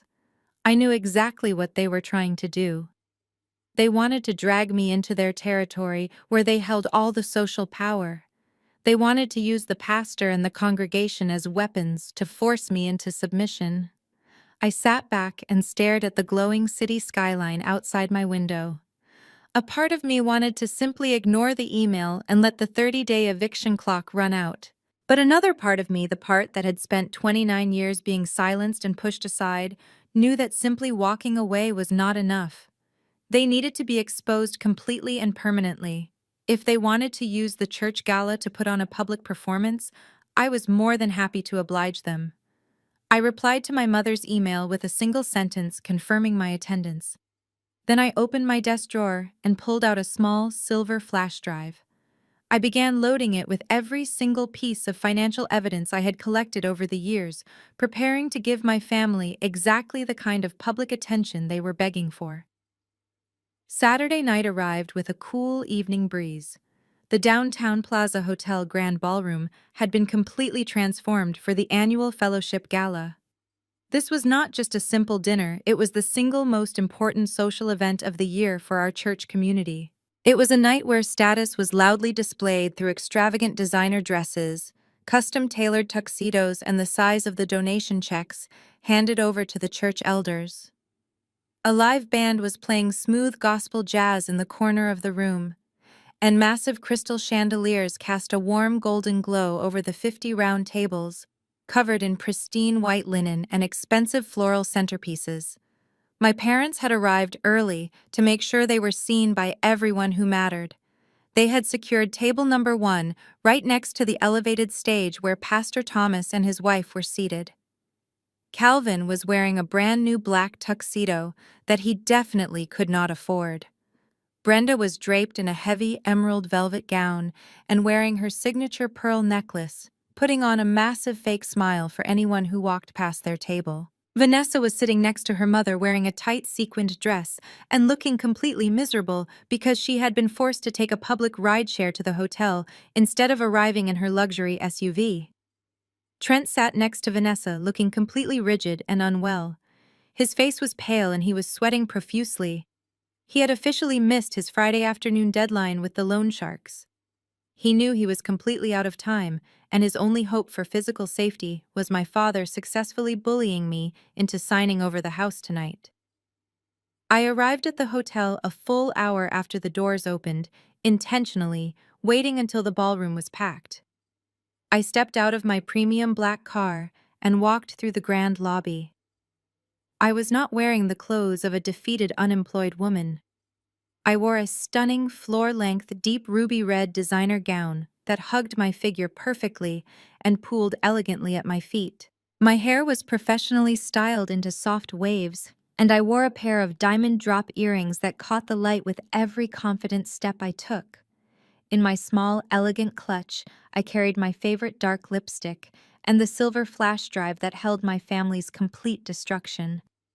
When the heavy wooden doors of the ballroom swung open for me, the atmosphere in the room shifted almost instantly. I walked down the main aisle toward the front of the room with my head held high and my shoulders pulled back. I moved with the quiet, unbothered confidence of a woman who completely owned her reality. As I glided past the tables, the smooth jazz music seemed to fade into the background.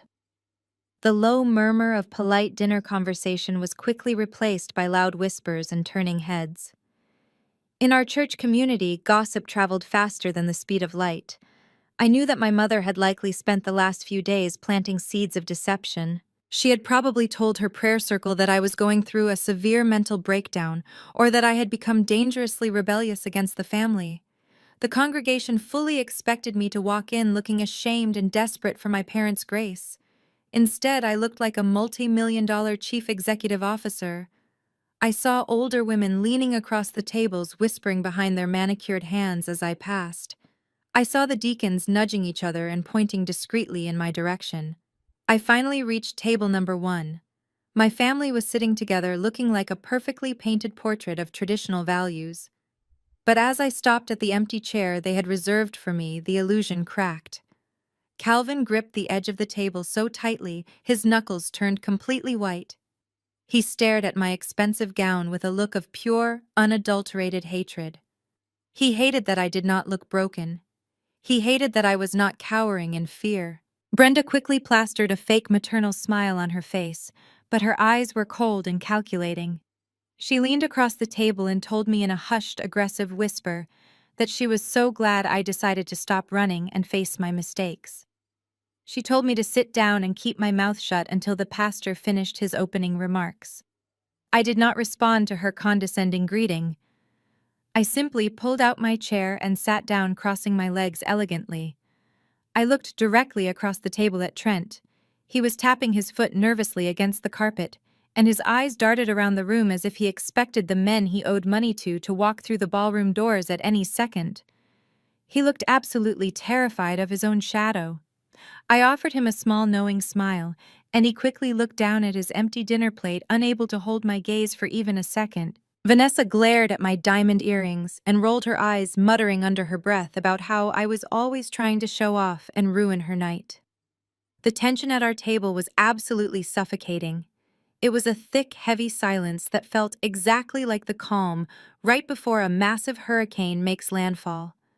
Surrounding us, hundreds of people were laughing, taking pictures, and enjoying their elegant evening, completely unaware of the absolute war that was about to unfold at table number 1. Waiters in crisp white shirts began moving silently through the room, pouring ice water and serving the first course of the meal.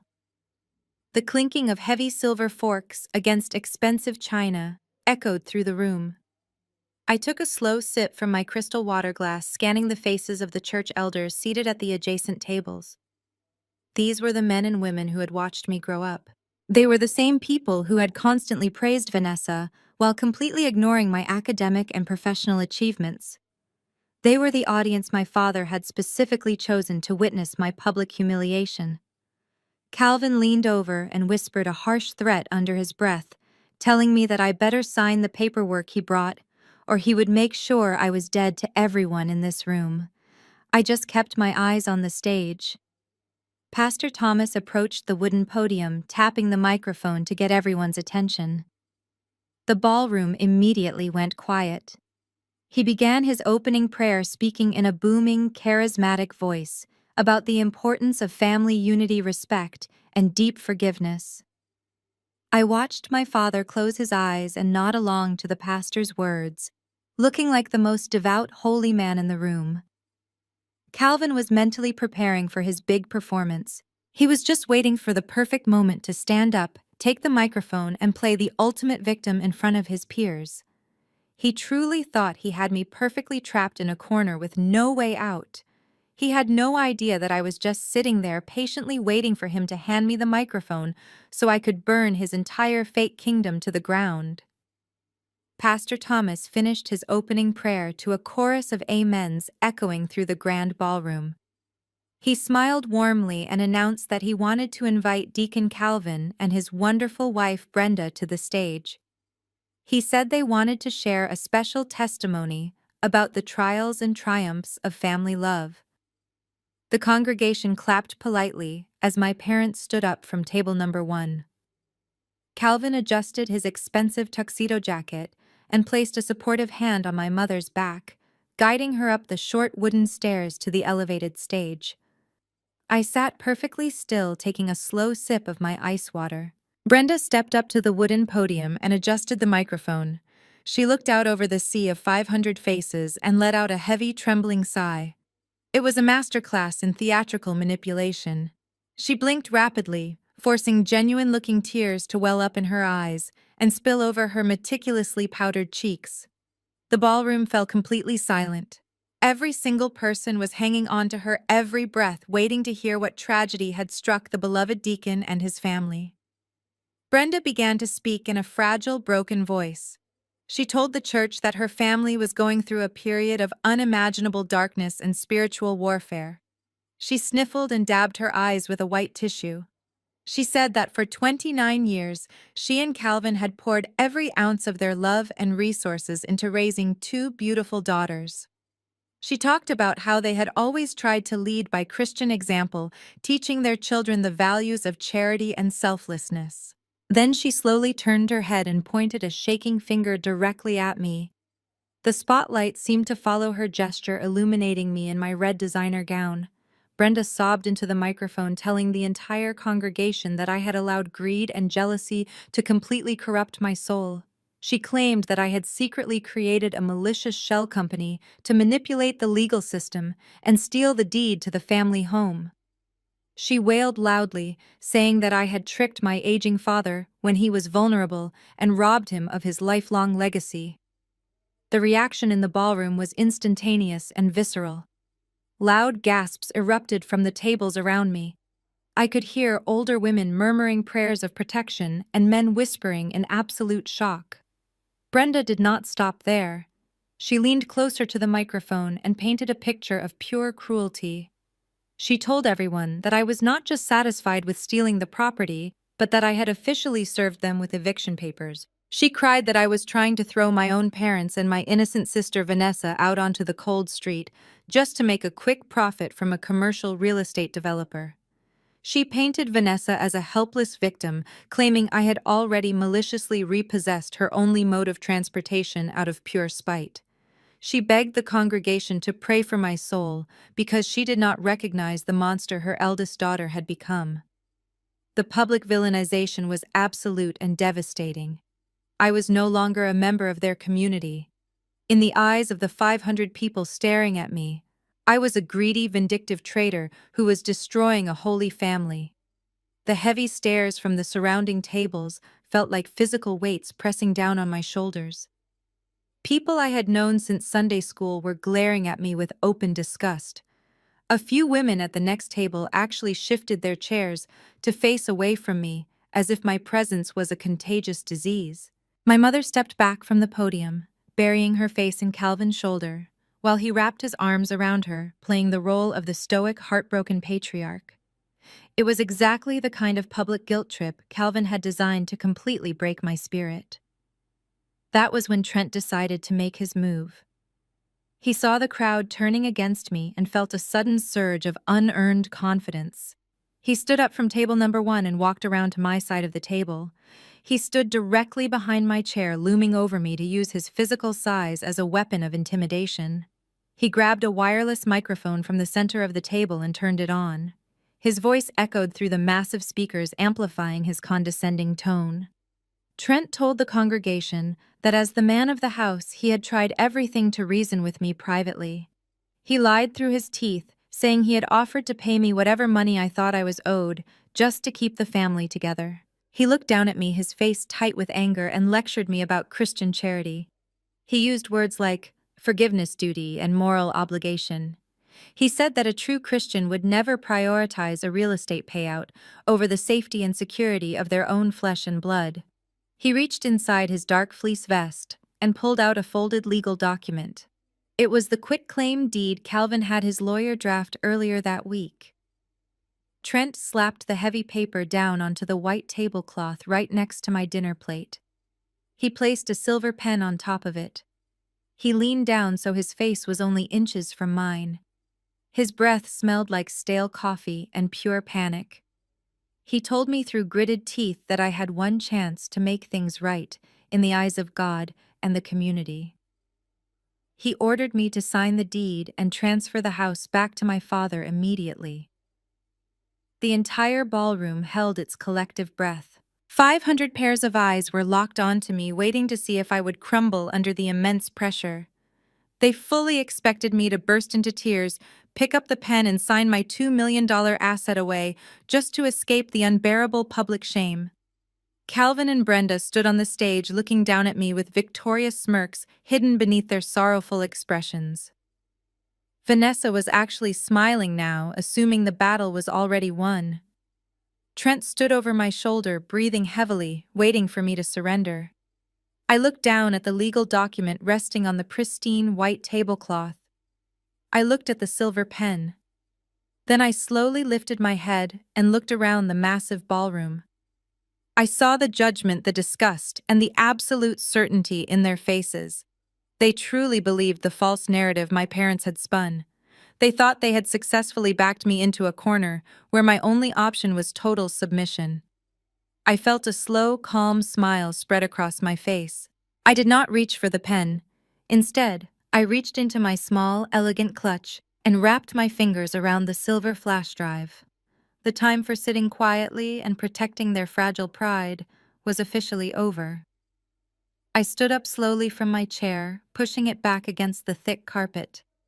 I did not look at the heavy legal document Trent had slammed onto the table, and I certainly did not touch the silver pen. I looked Trent right in the eye and watched his confident smirk falter just a little bit. Then I turned my back to table number 1 and began walking down the center aisle of the ballroom. The entire congregation let out a collective breath, thinking they had just witnessed my total surrender. They assumed I was overwhelmed by the public shame and was simply running away from the ballroom in tears.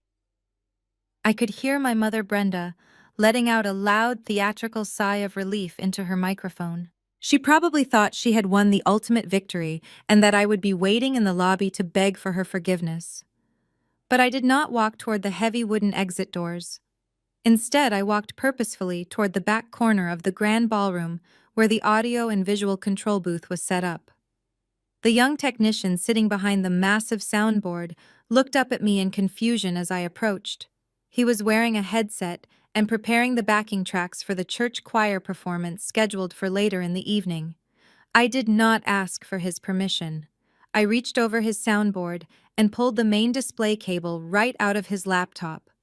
I took the small silver flash drive from my clutch and plugged it directly into the master presentation port. Before the young technician could even process what was happening, I quickly typed in my password and opened the single folder sitting on the drive. I clicked on the first file and hit the presentation button. In an instant, the warm, glowing lights of the ballroom dimmed automatically as the 2 massive projector screens flanking the main stage came to life. The screens were supposed to display peaceful images of doves and crosses during the gala. Instead, they projected a massive high-definition image of an official federal court document. The text was huge and impossible to miss. At the very top of the screen in bold black letters, it read, United States Bankruptcy Court. And right below that, in even larger text, was the name Calvin. The silence in the room was completely shattered. A wave of loud gasps rippled through the hundreds of people seated at their tables. I reached over and picked up the spare wireless microphone resting on the audio technician's desk. I turned it on and my voice boomed clearly through the massive speakers, cutting through the shocked whispers. I told the entire congregation to look very closely at the screens. I instructed the church elders sitting in the front row to pull out their reading glasses and verify the official seal of the federal court. I explained that what they were looking at was the absolute truth about the holy man standing on their stage. I clicked the remote in my hand and the slide changed. Now the massive screens displayed a series of highlighted bank statements and casino debt collections from 4 years ago.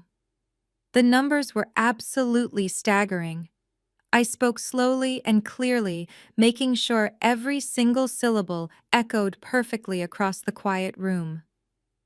I explained that 4 years ago, while Deacon Calvin was standing at the pulpit preaching about financial responsibility, he was secretly draining his family's savings to pay off massive illegal sports betting and gambling debts. I pointed out the exact dates on the screen showing how he had secretly mortgaged the family home to the absolute limit and then completely defaulted on every single payment while continuing to buy custom-tailored suits to impress the church.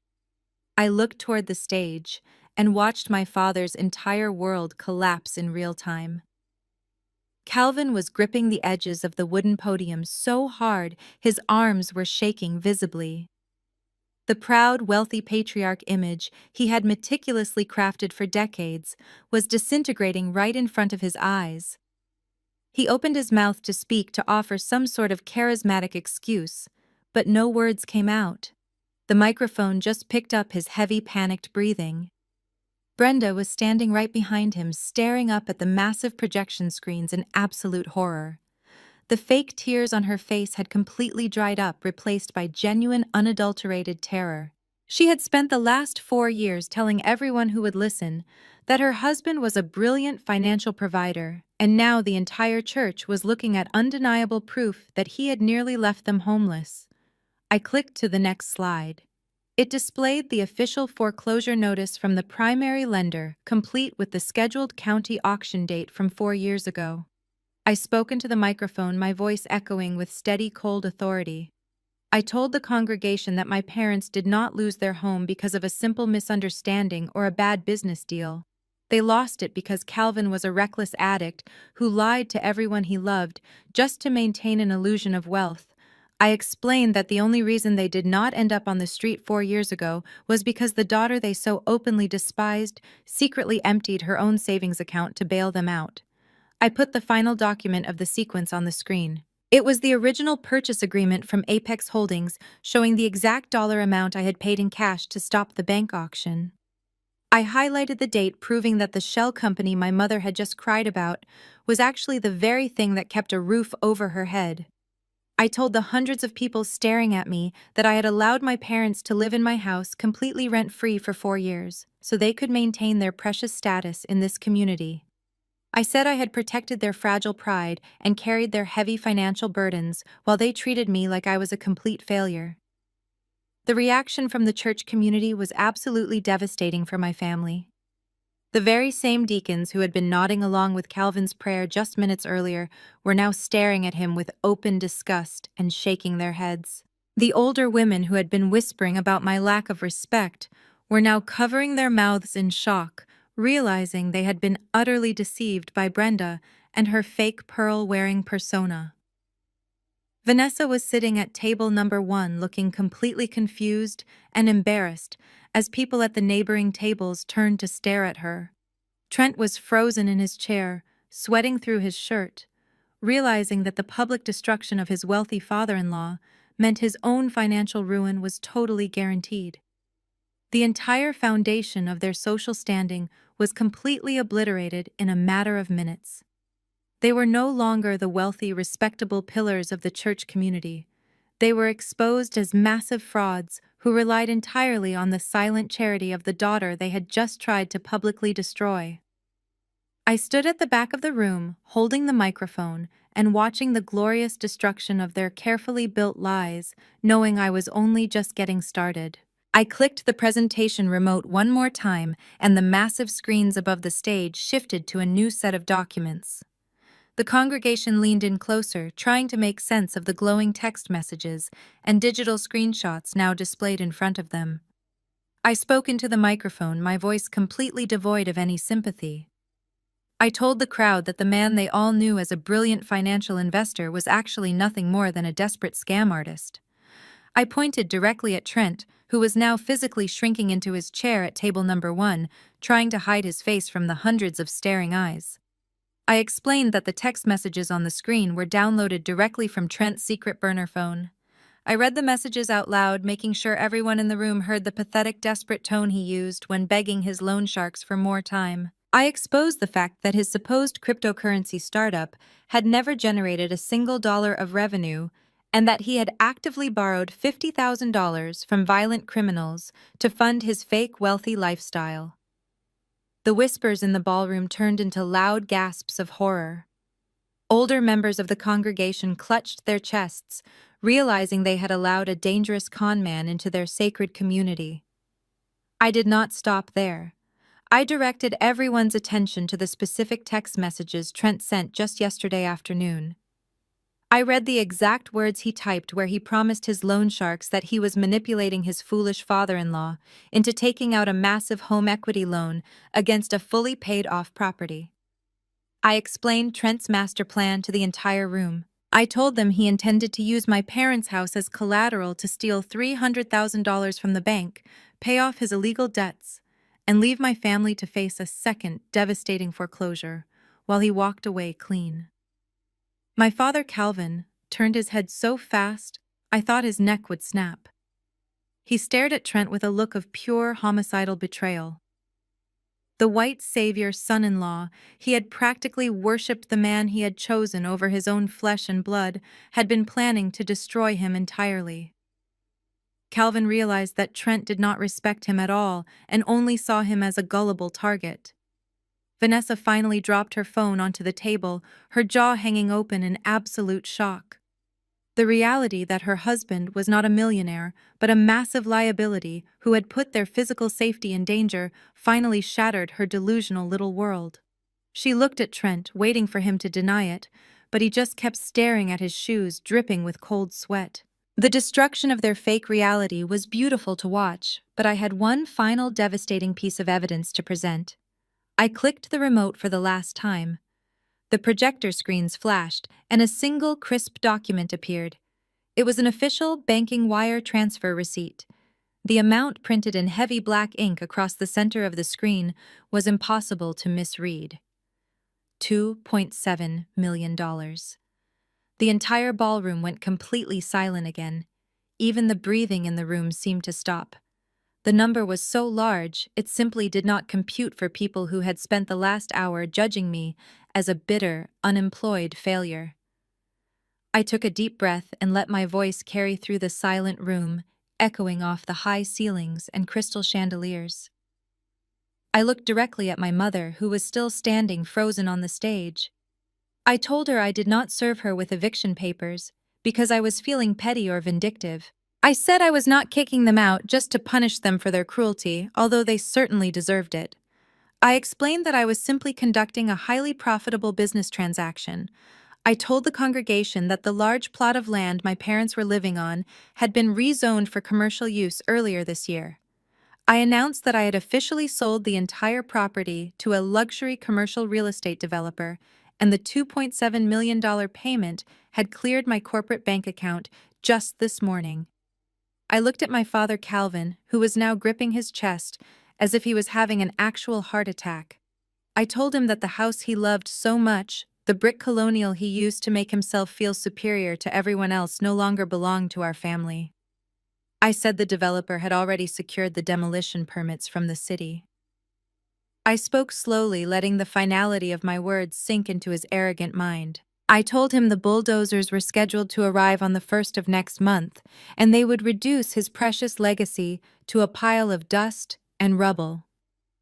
I told my family they had exactly 30 days to pack up whatever cheap belongings they actually owned and vacate my property before the wrecking balls arrived. I reminded them that without my financial support and without the house to use as fake collateral, they were finally going to have to live in the reality they had created for themselves. I said I hoped Trent enjoyed his new home office in whatever low-income apartment they could scrape together. The silence that followed my final announcement was heavier than anything I had ever experienced. There was no more judgment directed at me. The congregation was simply in awe of the absolute power shift that had just occurred. They had watched a young woman they underestimated completely dismantle the most arrogant family in their church, using nothing but the cold, hard truth and an undeniable paper trail. I lowered the microphone and placed it gently on the audio technician's desk. I did not wait for a response from the stage or from table number 1. I simply turned around and walked out of the grand ballroom, my heels clicking softly against the marble floor, leaving them all behind in the wreckage of their own making. Even before the heavy wooden doors of the ballroom closed completely behind me, I could hear the absolute explosion of chaos erupting inside. The stunned silence that followed my departure only lasted for a few seconds before the entire room erupted into shouting and angry murmurs. I did not stay to watch the bloodbath, but the young audio technician who was so impressed by my presentation ended up recording the entire aftermath and sending it to me later that night. The audio file was the most satisfying thing I had ever listened to in my entire life. As soon as I was out of sight, Pastor Thomas walked slowly across the stage and picked up the microphone I had left behind. His booming, charismatic voice was gone, replaced by a tone of absolute righteous fury. He looked down at my father, who was still clutching his chest and panting heavily. The pastor did not offer grace, and he did not offer a prayer for my family. He publicly condemned Calvin right there in front of the entire congregation. He told Calvin that using the sacred pulpit to lie to his community and manipulate his own child was an unforgivable sin. He demanded that Calvin step down from his position as a deacon immediately and ordered him to leave the church property forever. Calvin tried to defend himself. His voice cracked as he yelled into the crowd, trying to claim that the documents on the massive projector screens were forged and that I was working with the devil to destroy his good name. But nobody was listening to him anymore. The older men who used to shake his hand and ask for his advice were now turning their backs on him in disgust. The women who used to admire Brenda were now openly mocking her, telling her she was a fraud. Then the villains started turning on each other. Brenda realized that her social standing was completely ruined forever. The fake pearl-wearing persona she had spent decades building was dead, and she desperately needed someone to blame. She turned to Calvin and started hitting his chest with her fists, screaming at him for his secret gambling debts. She wailed that he had humiliated her and destroyed her life. She completely ignored the fact that she was the one who had just stood on stage and lied through her teeth about me to 500 people. She only cared about herself. And now that Calvin could no longer provide the illusion of wealth and power, she looked at him with absolute hatred. While my parents were tearing each other apart in front of the entire church, Trent was silently calculating his own survival. He was still sitting at table number 1, paralyzed by pure terror. The color had completely drained from his face, and his dark fleece vest was soaked with sweat. He knew the $2.7 million was completely out of his reach. He knew the house was gone, and there was absolutely zero equity left to steal. Most importantly, he knew that he had officially missed his Friday deadline with the dangerous loan sharks. He had nothing left to offer them, and he knew they were going to come looking for him to break his legs very soon. Trent looked at his wife, Vanessa, who was currently having a massive temper tantrum. She was stomping her feet and screaming at our parents, demanding to know how they were going to buy her the new luxury vehicle they promised her. She was so completely detached from reality that she still thought she was getting a car while her family was being evicted and publicly excommunicated. Trent realized in that exact moment that Vanessa was not a wealthy heiress. She was a spoiled, useless liability who had absolutely nothing to offer him. He did not love her, and he certainly did not want to drag her along while he went on the run from violent criminals. The parasitic bond between them snapped in an instant. While Vanessa was distracted, yelling at Brenda, Trent quietly stood up from the table. He did not say a single word to his wife. He did not say goodbye to his in-laws. He simply turned around and quickly walked toward the back service exit of the grand ballroom, keeping his head down so nobody would notice him leaving. He pushed through the swinging doors into the hotel kitchen and disappeared into the night. He left his car in the parking lot and just ran, leaving Vanessa completely alone to face the wreckage. It took Vanessa about 10 minutes to realize her husband was missing. She stopped yelling at my mother and looked around the empty chairs at table number 1. She started calling Trent's name, assuming he had just gone to the restroom or to the bar to get a drink. When he did not answer, she pulled out her phone and tried to call him, but the line immediately went straight to voicemail. His burner phone was already turned off and thrown into a dumpster somewhere in the city. Vanessa panicked and ran out into the main lobby, her sequined dress sparkling under the harsh hotel lights. She aggressively asked the valet if he had seen a tall white man in a dark fleece vest. The valet looked at her with pity and told her he had seen the man sprinting down the street away from the hotel, looking over his shoulder like he was being chased by a ghost. The reality finally hit her. She was standing in the lobby of a luxury hotel, with no money, no credit cards, no car, and now no husband. The man she had bragged about to all her friends, the supposed financial genius, had abandoned her the second the money dried up. She collapsed onto a velvet lobby sofa and sobbed uncontrollably, realizing she was entirely dependent on parents who were now completely broke and about to be homeless. Back inside the ballroom, the church security team had finally seen enough of the screaming match between Calvin and Brenda. 2 large security guards grabbed my parents by the arms and physically escorted them out of the building. They walked out of the hotel into the cool night air, completely broken and humiliated. They found Vanessa sobbing hysterically in the lobby, and the 3 of them had to cram into Calvin's old squeaky blue sedan to drive back to a house they no longer owned. They were leaving the gala not as respected leaders, but as the biggest disgrace the church had ever seen.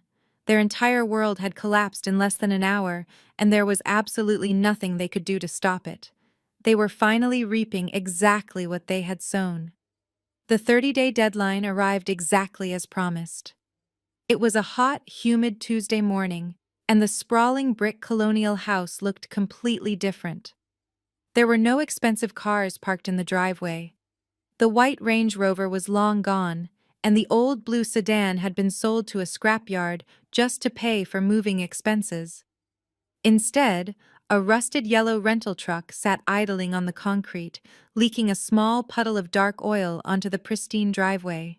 The beautiful front lawn that my father used to obsess over was already overgrown with thick weeds because the landscaping company had canceled their services weeks ago when the final invoice went unpaid. The neighborhood was completely quiet, but the curtains in the adjacent houses were definitely twitching. The wealthy neighbors that my mother used to invite over for expensive garden parties were now standing in their air-conditioned living rooms, watching the absolute downfall of our family. They watched as Calvin, wearing a stained gray t-shirt and worn-out jeans, struggled to carry a heavy cardboard box down the front steps. He was sweating profusely, and his face was drawn and pale. The arrogant deacon who used to strut around in custom-tailored suits was now reduced to doing his own manual labor because he could not even afford to hire a cheap local moving company. Inside the empty, echoing house, Brenda was frantically trying to wrap her cheap, fake decorative plates in old newspaper. She was crying softly to herself, murmuring about how unfair everything was. The electricity and water had been officially shut off the night before, so the house was suffocatingly hot. She had tried to reach out to her friends from the church hospitality committee, begging them to come help her pack or offer them a temporary place to stay. Every single phone call had gone straight to voicemail. The entire congregation had completely blacklisted them after the truth was revealed at the gala. Brenda was forced to leave behind her heavy velvet curtains and the massive dining room table because the tiny apartment they were moving into simply did not have the square footage to hold her fake luxury lifestyle. Vanessa was sitting on the front porch steps, completely useless. She was wearing dirty sweatpants, and her blonde hair was pulled into a messy knot. She was crying hysterically, wiping her face with the back of her dirty hand, but nobody was comforting her anymore. She had spent the last 30 days waiting for Trent to come back and rescue her, but he was long gone. The local police had actually come to the house twice looking for him regarding unpaid debts and suspected wire fraud, but he had completely vanished without a trace. Vanessa was forced to pack her expensive designer clothes and handbags into cheap black garbage bags, exactly like the ones my father had thrown at my feet just a month earlier. The poetic justice of her packing her entire life into trash bags was absolutely perfect.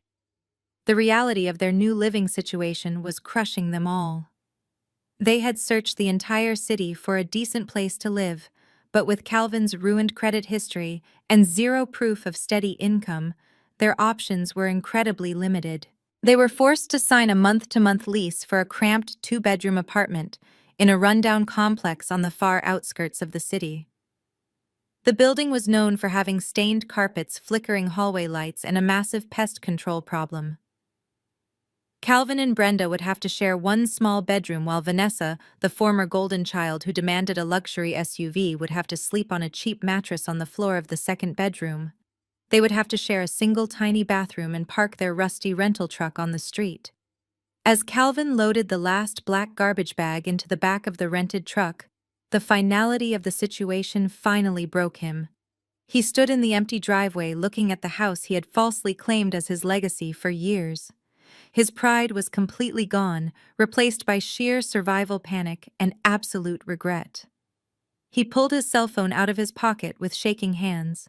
He looked at Brenda and Vanessa, who were standing by the truck looking exhausted and completely defeated by life. Calvin told them he was going to try one last time. He said he was going to call me and beg for my forgiveness. He said he would get on his knees and apologize for every terrible thing he had ever done if I would just let them stay in a hotel for one more week. Brenda nodded desperately, her eyes wide with false hope. Vanessa stopped crying and held her breath, waiting for a miracle from the older sister she used to mock. Calvin dialed my phone number and put the phone on speaker so they could all hear. They stood together in the hot driveway, praying for my voice to answer. But they did not hear a ringtone. Instead, a cold, automated voice echoed from the small speaker.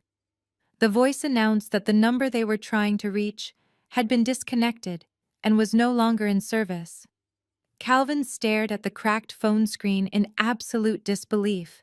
He hit the redial button again and again, but the automated message repeated every single time, blocking out any hope they had left. I had completely erased them from my life. I had changed my personal phone number, closed my old email accounts, and instructed my corporate legal team to block any communication attempts from them. I did not want their fake, desperate apologies, and I certainly did not want a relationship with people who only valued me for my bank account. The financial and emotional lifeline was permanently severed. Calvin slowly lowered the phone, his shoulders slumping in total defeat. A heavy, miserable silence fell over the three of them. There was no one left to blame, and no one left to manipulate. They silently climbed into the hot, cramped cab of the yellow rental truck. Calvin turned the key and the loud engine roared to life, blowing a cloud of dark smoke. As they slowly backed out of the driveway, a large white commercial truck pulled onto the street parking right in front of the house. Two men in neon vests stepped out carrying large rolls of chain-link fencing and surveying equipment. The demolition crew had arrived exactly on schedule. My family drove away in their rented truck, watching in the side mirrors as the workers began putting up the metal fences around the property, sealing off their old life forever. I did not go to the property to watch the demolition. I did not need to see the physical house torn down, because the emotional fortress my family had built around my life had already been completely leveled. It was exactly 2 weeks after they drove away in that rusted rental truck. I was sitting in my brand new corner office on the top floor of a beautiful downtown high-rise building. The morning sunlight was pouring through the massive floor-to-ceiling glass windows, warming the sleek modern mahogany desk in front of me. My lawyer Rachel was sitting across from me, wearing a sharp navy blue suit and a bright, genuine smile. She slid a thick stack of legal documents across the polished wood. This was not a quitclaim deed or an eviction notice. It was the final acquisition paperwork for my supply chain logistics software company. When my father used to scream at me for being lazy and hiding behind my computer screen, he had absolutely no idea what I was actually doing. I was not wasting time. I was quietly building a highly scalable software as a service platform. I coded late into the night while my sister complained about her nails and her luxury vehicle. The corporate job I had lost all those months ago was just a stepping stone, a place where I learned the industry pain points before launching my own solution. The corporate merger we were finalizing today was worth far more than the real estate deal that completely destroyed my family. I picked up my favorite heavy silver pen. It looked exactly like the pen Trent had slammed onto the tablecloth at the church gala when he expected me to surrender my life to him. But this time I was not signing away my power to save ungrateful people.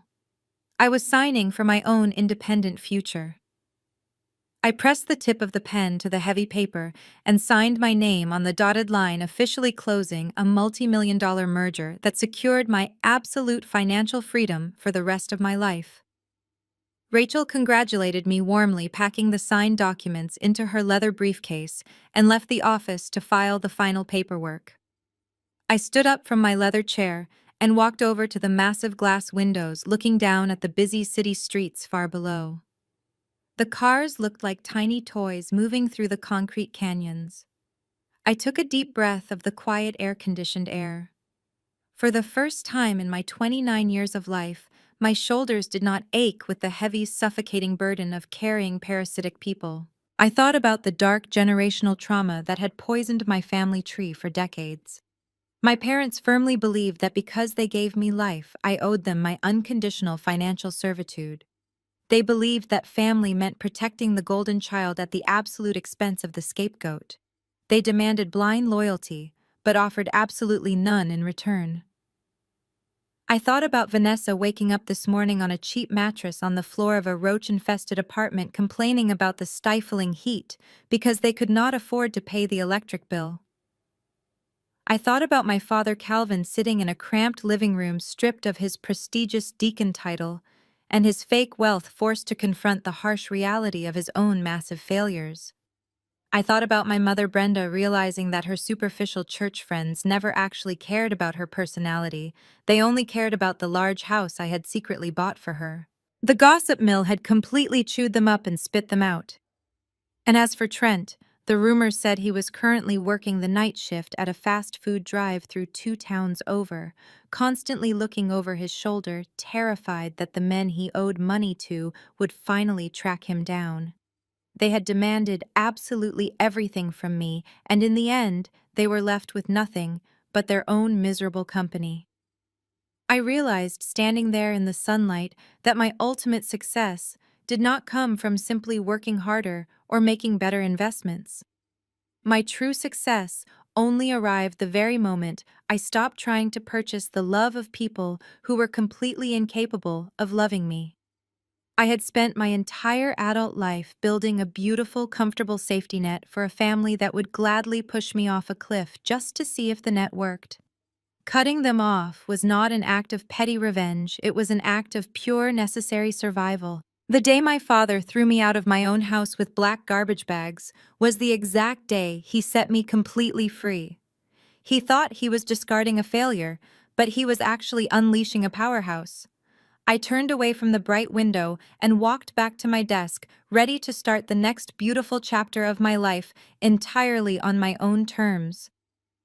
If you are watching this video right now and you are currently bleeding yourself dry to keep toxic family members comfortable, I need you to listen to me very carefully. You cannot heal in the exact same environment that broke you. You cannot buy the genuine loyalty of people who inherently disrespect your existence.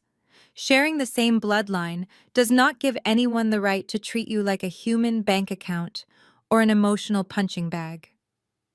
Your worth is not defined by how much abuse you can tolerate in the name of family loyalty. Have you ever had to walk away from toxic family members to protect your own peace and sanity? How did you find the incredible strength to finally cut the cord and choose yourself? Please share your personal stories in the comments section below because someone watching this video right now might need the exact courage you have already found. We heal by sharing our truths and exposing the shadows. If my journey resonated with you, please hit the like button and subscribe to the channel for more authentic stories about resilience, overcoming family trauma, and reclaiming your personal power. Share this video with anyone who needs a strong reminder that walking away from dead weight is the ultimate form of self-care. Thank you so much for listening to my story and spending your time with me today. Always remember that the family you build around you with strong boundaries and mutual respect will always be stronger than the family that demands your endless sacrifice without ever offering their love.